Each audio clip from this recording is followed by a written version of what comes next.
Hello and welcome to Sticky from the Inside, the employee engagement podcast that looks at how to build stickier, competition-smashing, consistently successful organisations from the inside out. I'm your host, Andy Gorham, and I'm on a mission to help more businesses turn the lights on behind the eyes of their employees, light the fires within them, and create tons more success for everyone.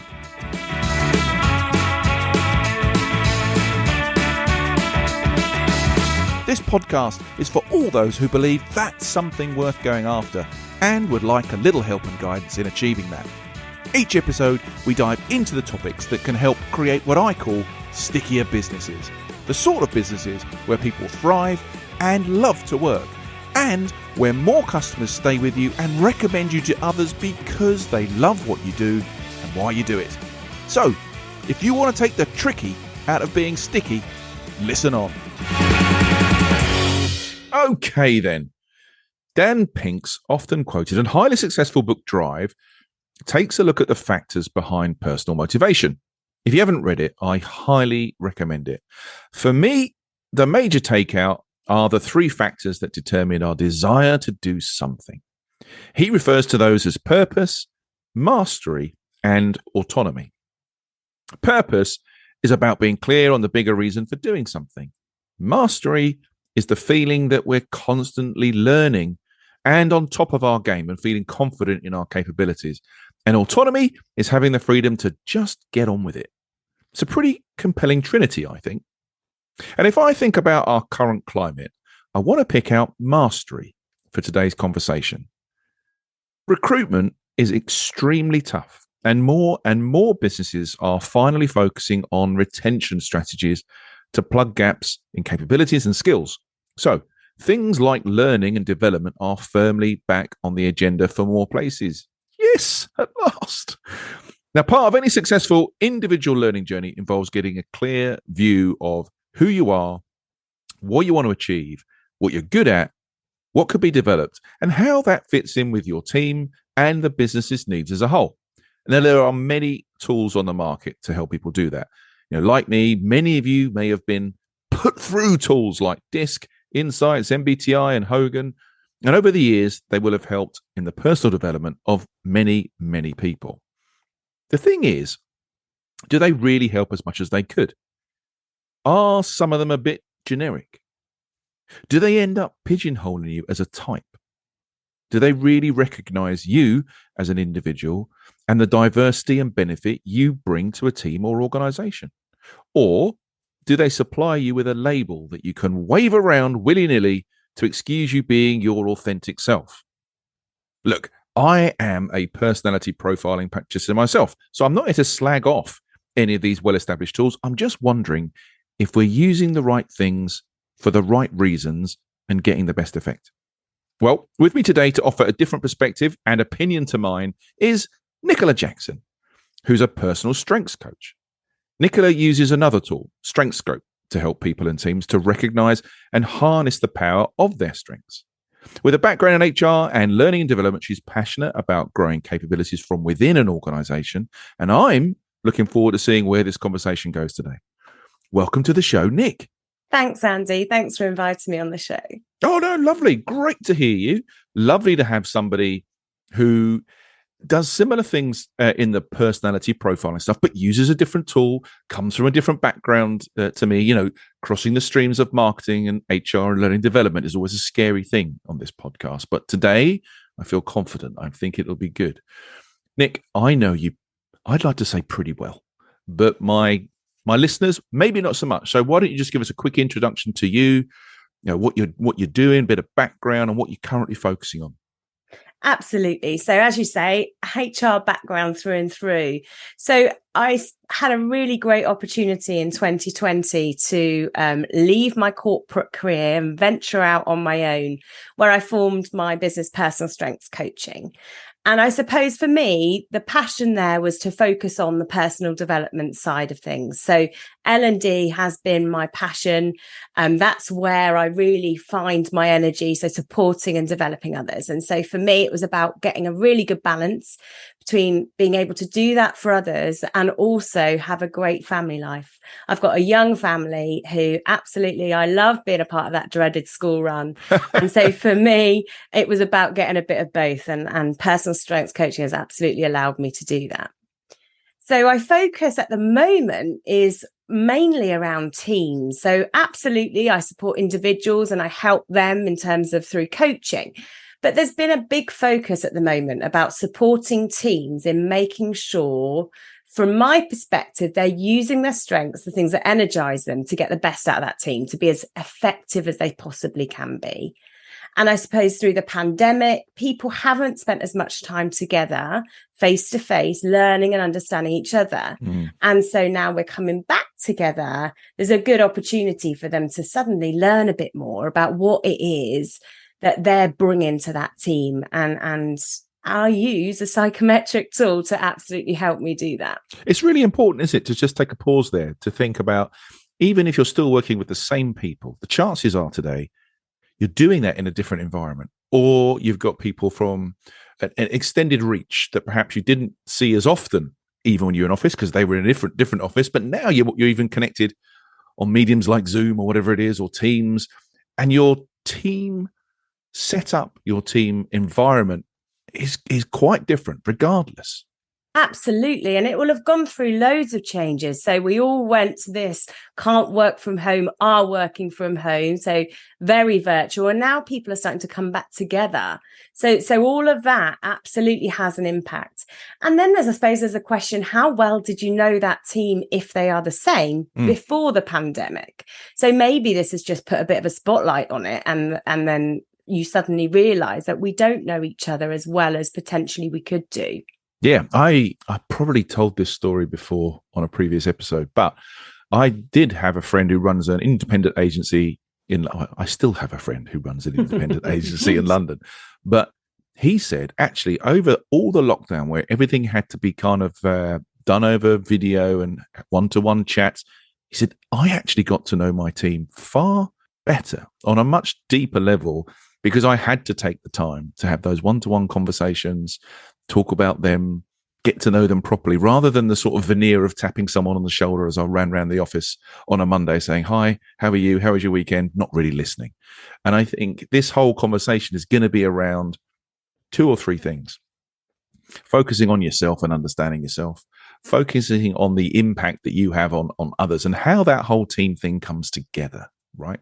And whether we're using tools for the right reasons, wrong reasons, whether there are benefits, whether there are pitfalls. It's going to be an interesting chat, I hope.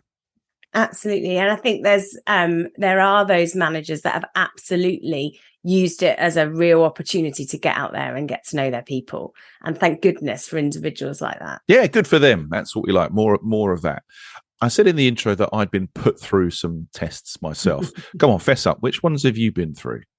So I suppose through my whole HR background, I have been through quite a few. I've been through Insights. I've been through Myers-Briggs. I've even been through one which classified me as a type of animal. And to be honest, all of them I've taken bits away from, and they have helped me to learn a little bit about myself. Which animal were you? Come on, you can't say I did one that said I was an animal and then move on. So what animal were you? I was a horse. So yeah, that was very much about your individual care and compassion for others and wanting to help and please others, which I suppose fits with what I do. And it has advantages and it has pitfalls as they all do. And I did find it really interesting. It helped me really apply what the theory behind it was. But what I didn't like about any of those tools was the fact it put me in a box and it described me as this thing. And all of a sudden, instead of being me, I was a horse or I was green, where actually there's far more to Nick Jackson than that. Well, we'll park the green horse thing. Although it does, I spoke to a really wonderful lady on the Engage for Success radio show just the other week, a lady called Jude Jennison, who does leadership training with horses. Right, actual horses. Yeah. She's got like a herd of horses, and it's all about non-verbal communication and your impact on others and building trust. So, I mean, I know you as well as I know you, I mean, now I understand what horse might mean. Yeah, I can kind of see that, right? I can see that relationship building, caring piece, definitely. But I promise we'll leave the green horse to the side of the pasture for now and move on.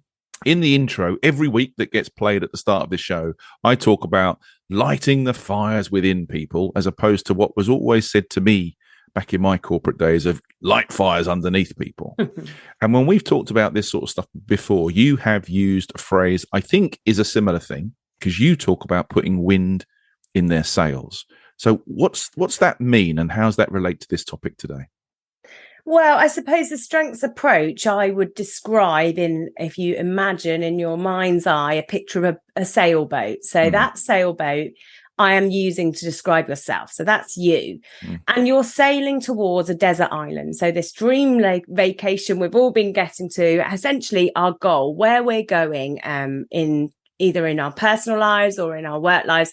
When we're trying to get there, the thing that's going to make us a success in getting there, or actually a failure, is going to be whether we use our strengths in getting to that goal. So the wind in your sails is absolutely your strengths in determining whether you get to that destination, whether you get to that goal. And I suppose the tool I use, StrengthScope, which I can explain to you a little bit more in a moment. Yeah, that's a strengths approach which absolutely wants you to focus on what energizes you. It is a positive psychology tool, and you know that may have reputational issues for individuals in terms of what, you know, let's just looking at the positive. But actually, if you focus back to that boat, it isn't just about that. So what we think about is the holes in the side of the boat, and those are your non-strengths. Those are the things that really don't energize you. If they're above the waterline, we absolutely, in a strengths approach, don't even consider them, because if they're not going to impact you and you're getting to your goal, we don't need to worry about them, because they're we're never going to be strong in everything. We are individuals, and that's where our power comes from. If those non-strengths are below the waterline, however, absolutely, they're going to sink your boat. They're going to stop your strengths working. They're going to stop you achieving your goal. So therefore, we've got to address those. And StrengthScope is a tool which absolutely enables you, improves your self-awareness so that you understand what that might look like and how you can use that to really get to that goal.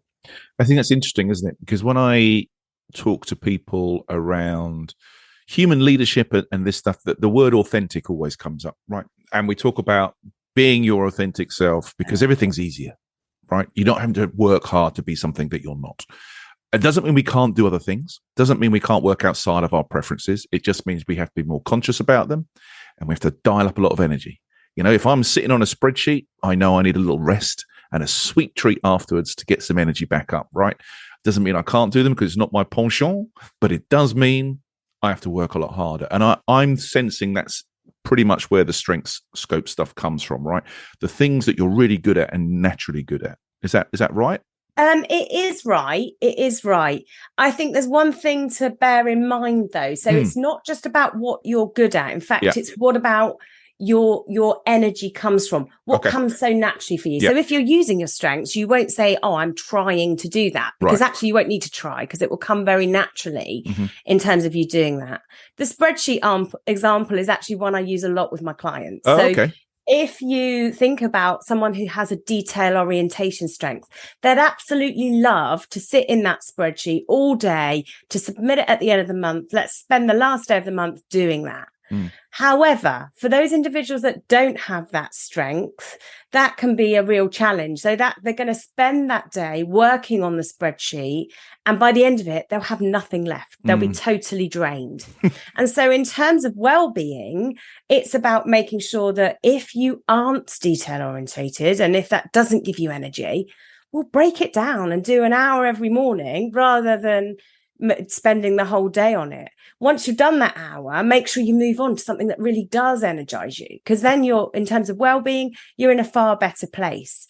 Let's not forget the person receiving that spreadsheet at the end of the month, unless they work and understand and know you, won't know whether you've got energy from that or not, because actually the end result can be exactly the same. The quality of the output is there. It doesn't mean you can't do something if it doesn't play to your strengths. It just means that it's going to drain you in terms of getting there. So we often talk about, what other strengths do you have that will take you through that spreadsheet? So maybe it's that your results focus, and for you, what energizes you is ticking that thing off the list and getting it finished and over the finish line. Well, perhaps that's your motivator. Perhaps it's not the detail, but perhaps it's getting it done.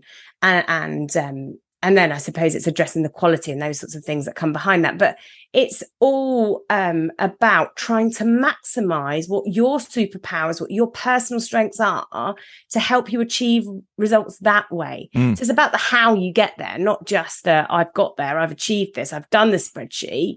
What we want at the end of that is an energized person, not somebody that's absolutely drained as a result. Yeah, slumped over the keyboard.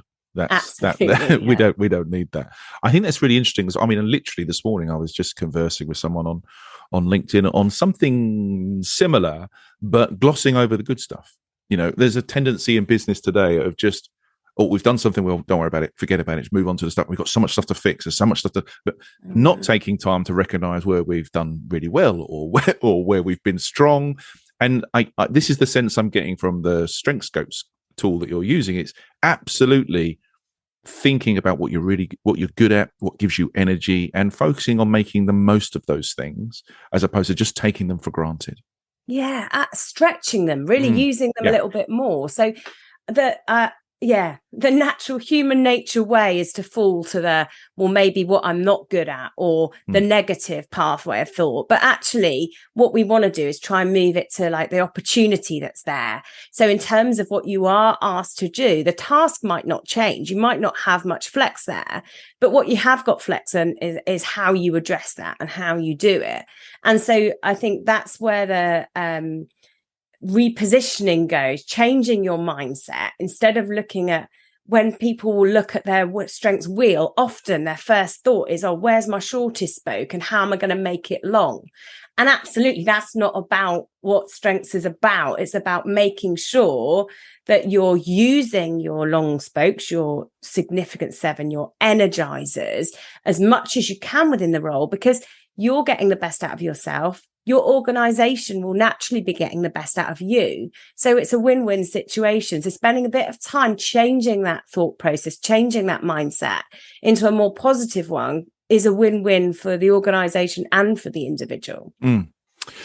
Okay. Well, look, I want to pick up on something I mentioned in the intro, and I think you mentioned as well at the start, about when we're thinking about these personality profiling tools, and we've been through plenty ourselves, there is, I think, a pitfall that comes around when you feel a bit boxed, a bit pigeonholed.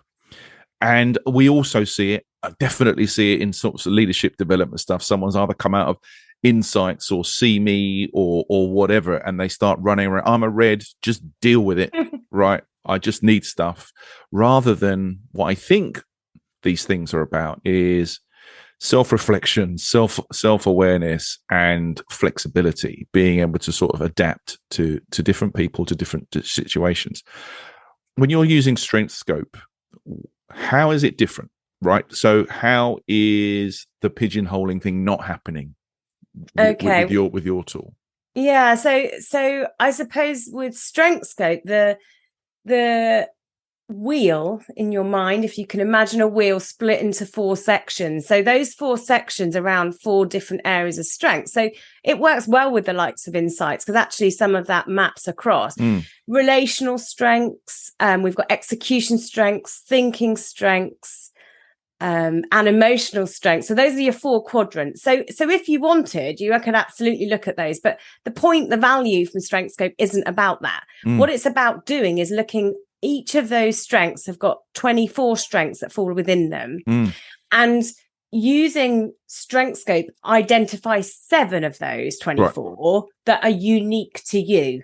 And the chances of you being the same as anyone else in those are 1 in 1.3 billion. Okay. So StrengthScope is backed by the British Psychological Society. The science is always behind it, which I have to say I love. And I think that's one of the things that's really great about it, is that the fact that you have got that unique set of strengths that will fall within execution and relational, and you will have a certain quadrant, perhaps that's a bit of a higher percentage. But it's not saying you have to be in that quadrant or out of it. So it's about saying, well, actually, 3 of your significant 7 are within execution. 1's in thinking. Let's look at that. Let's see what your bubbling under strengths look like. So those are the ones that I haven't quite made that significant 7, but if you had a significant 10, they'd be in there. They also energize you. So how can we don't use our strengths in isolation? How can we use them together to have a real good impact? I think it's interesting. I think it's. I think it's just what you're saying. It's really interesting because if I think about the tool that I use in terms of Lumina Spark, it's similar. There's a lot of psychological research behind it. It's aligned completely to the Big Five and Jungian stuff as well. So this is where we end up seeing crossovers, right, between a lot of the different tools, right? If they're good, if they're backed up by significant science, and we love a bit of science on this podcast. But the fact that only 1 in 1.3 billion are going to be the same, I think this is where the better tools differentiate themselves. Because in the old days, and I'll probably get contact from people saying MBTI is marvelous, leave it alone. Maybe, but I'm either an introvert or an extrovert in that assessment. There's no gradation.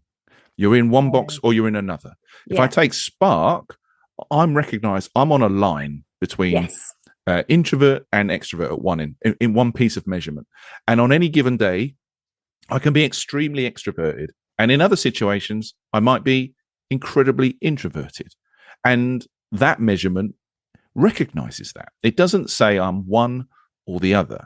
And I think this is where we start to get into the interesting thing of what I would probably incorrectly term better tools, but other people might say alternative tools, and even some of the more modern tools are trying to recognize that we're far more complex than sitting into 8 boxes. Absolutely, we are. And I think there's challenge. Let's be honest. There's probably a reason that we started out with these tools that boxed us off, because there's advantages to it. They're easier for us to interpret, to understand. You can run around saying, I'm a red, I'm a green. And that's quite quickly allows you to make interpretations of individuals. So there's real value there. Like that's in terms 100%. Of the investment you can spend in terms of time and financially, there's definite benefit there. That's not what this is about at all. I suppose the additional advantage of understanding and spending the time, because it does take to really get into a tool like StrengthScope or like Sparks, is to be able to spend that time in really understanding that individual. And time is something as leaders that we absolutely are always up against. So to go to one of those box tools really does speed things up a little bit. But for us to be able to move more deeply into understanding and then taking that one step further in terms of this isn't just how you work as an individual, but let's put that together with your team players. Where does their strengths come in? Where do they then play together to show more team strength? Or actually, where are the risks? Where as a team don't we have strength? And I think what that allows us to do is look really intricately at that team of people. So let's not just make sure we've got a red and a yellow and a green and a blue. Let's really take a deeper dive to see within that blue there'll be thinking elements that might be missing, and where can we find those? Where our resources lie? Where can we go and look for stakeholders and other people to support with those risks or gaps in strength? I think this is the whole point of today's question, right? It's not to question the validity of these tools. It is to question the benefit that we are getting out of them. And at one end of the scale, like you say, quickly hacking, if someone has red preference or blue preference, right, can be very helpful in communication, can save you oodles of time.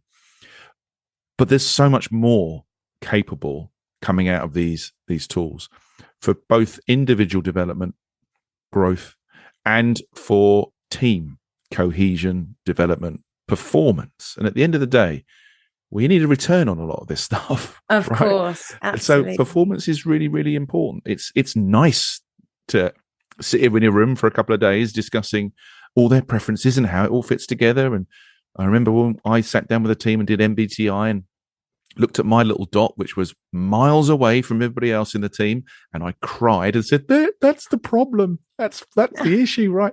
And those sort of things happen, but things can really help on a much deeper level if you really get into the benefits of some of these tools. And I want to talk to you a little bit about your work and what are some of the things that you're finding clients want to use these tools for?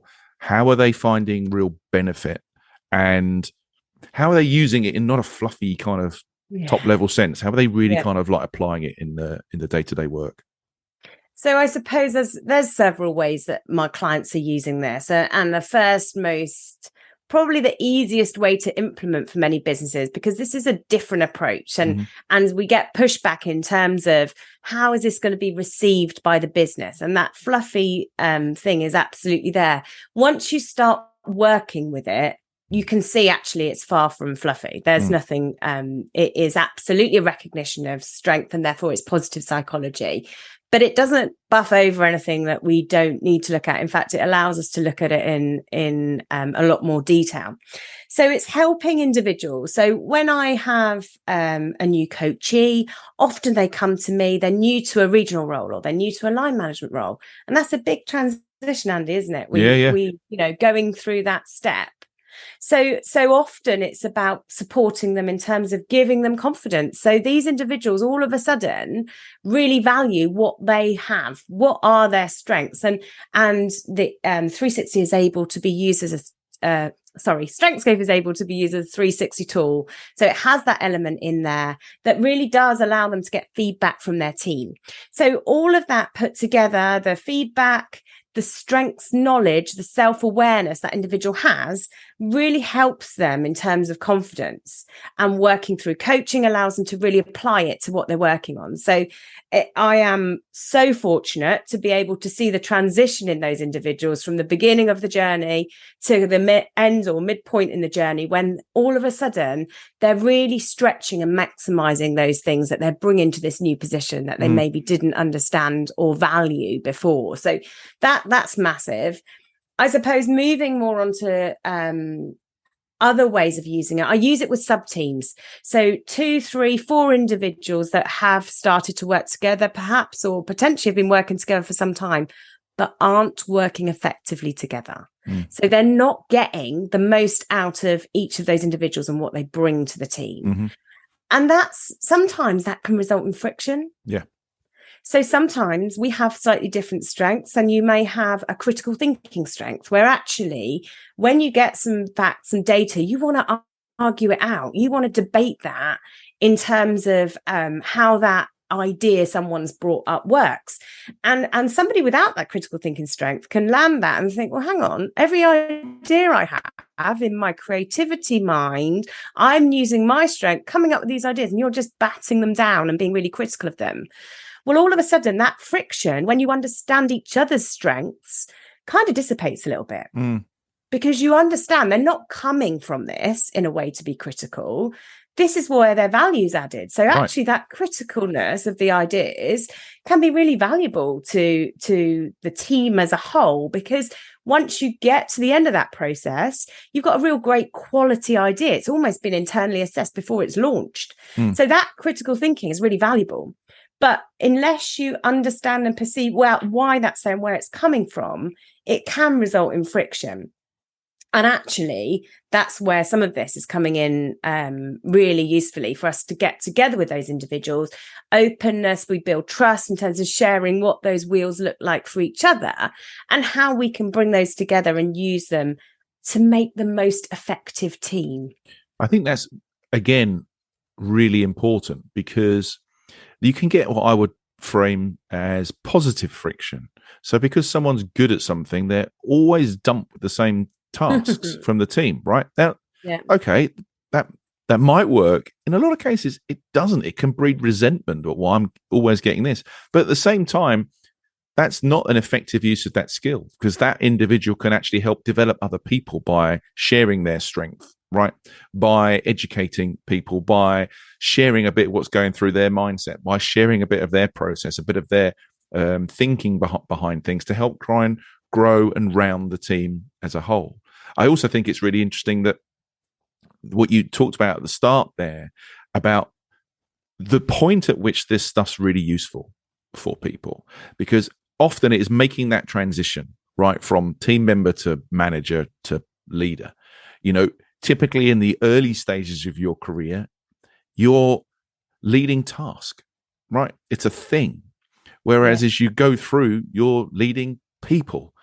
They're not things, right? They're difficult, complex bags of emotions, and actually understanding how you come across to somebody, how you're perceived by somebody, how that matches up with how you see yourself, and how you move that stuff forward when trying to elicit help, support, effort from your colleagues. This is where this stuff really pays dividends, I think.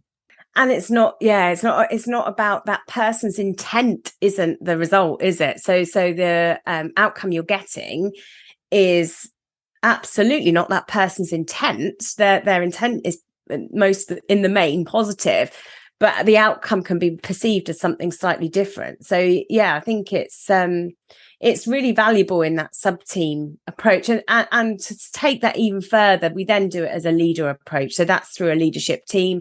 That's more of a cultural change. So the organization needs to be ready in terms of reaching that point. And then very much it's top down. So we talk around, what are your team's objectives? What does a dream team look like? Where are you trying to get to? And all of that really leads to more of the other. So more coaching, more sub teams, but the value comes from the fact that then is cultural. So that's where it comes back to, you know, this employee engagement piece in terms of really making a massive change to the way the organization works. I think one of the best things about having a conversation, let's say I'm doing a Spark profile with someone, some of the best conversations end up using that word intent quite a bit, because we go through the profile and we go through, you know, the things that they're over indexing in or need development. And often when I ask a question as simple as, okay, so how would I see that in your day to day? What sort of things would be happening? And they'll describe behavior, and then you flip it around and sort of say, and what's the impact of that on anyone else? And often there's quite a large pause. Yeah. Because either they haven't really thought about the impact on somebody else, or they're trying to work through their head, well, maybe I've never really explained that to somebody. And all of a sudden you can hear pennies dropping of going, right, now maybe I understand why somebody I thought just can't get it hasn't really understood from my perspective what I'm looking for. I've not been clear, or I have communicated in completely the wrong way. I've communicated to my strengths, not to somebody else's, not given them what they need to kind of progress. So someone who I thought was just a belligerent idiot, all of a sudden I'm looking more internally going, wow. Maybe they're just different from me. Well, I mean, I think that is the ultimate base lesson when you go through these profiling tools, right? And it sounds trite, and I genuinely don't mean it to. I think you go through a lot of your early career going, why can't people just get this? This is easy. Why are other people struggling? And it isn't until you have these conversations, not just about yourself, but with others, that the old adage, well, not everybody thinks like me. Actually, you start to realize that it's not just a phrase that people say, and there's evidence in front of you. And even things like putting up that wheel or that grid to plot people as to where they are in the team, that's actually quite a stark moment for people. I remember doing one where you put up that team wheel, and a bit like me crying with the MBTI, someone said, look, that's why I feel out of it. That's why I feel disconnected to you. That's why you think I'm not interested. I am interested. I just don't get what you lot are doing. I don't get how you lot are talking. In a different way. And for the first time at the end of that session, someone said, I feel like someone's seen me today. I feel like I've been seen. And that, for me, I'm getting goosebumps now. That is a wonderful, wonderful outcome of having these sort of conversations with people. I'm sure you have very similar conversations. Absolutely. Those light bulb moments for me, as that's how I would describe that, is what it's all about. So that is that moment of recognition and the awareness that absolutely we are all different, but the value comes in that. So if we are often in my HR past, it was we had conversations about recruiting in our shadow, like getting people on board that were the same as us. And in terms of working together, it makes it so easy, doesn't it? Because they just think the same way and we all are singing from the same hymn sheet. But then all of a sudden, when you have a real cross-function of strength within the team, that's where your team is the most effective, because all of those different strengths are playing to the success of the team. And so whilst you might have those initial teething problems, once you are working together and you know and understand each other, that's when you're going to get the most out of your team. And that's where they're really going to be sailing when you come back to that wind in your sails, because absolutely, they're all bringing those different strengths to the party. Yeah. I mean, I literally the other day was going through an exercise with a young team of managers, and we showed a fictitious wheel of sort of team colors, as it were. And there was a whole glut of yellow and greens. Right, no reds, no blues, and we're talking very, very high level here. And ask them a simple question: well, what's good and what's bad about this team? And they say, "Oh, it's a great team. They're really happy. They all love each other.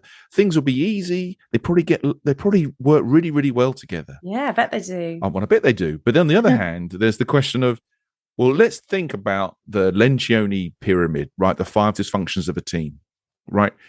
Trust first. Okay, they probably do trust each other. Challenge the next one. How often do this lot challenge each other? Well, they're not very much. Right. They'll avoid any sort of challenge at all. And this myth that teams are all lovely and happy and smiling and everything, there's no challenge, everything just runs smoothly, is exactly that. It's a myth.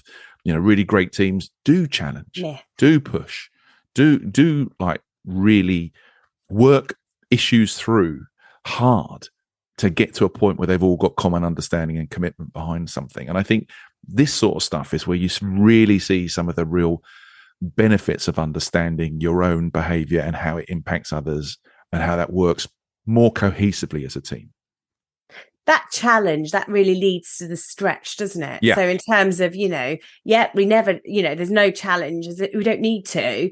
Well, then I'd question, actually, as an individual, how are you pushing yourself? Are you stretching yourself? And as a team, could you be achieving more effectively in terms of if you were to challenge? So to sit in that safe zone is great, but it doesn't really lead to a effective striving forward team of people, does it? No, and just think about the time thing that you talked about before. I mean, I don't know a single client that I work with where time isn't an issue, right?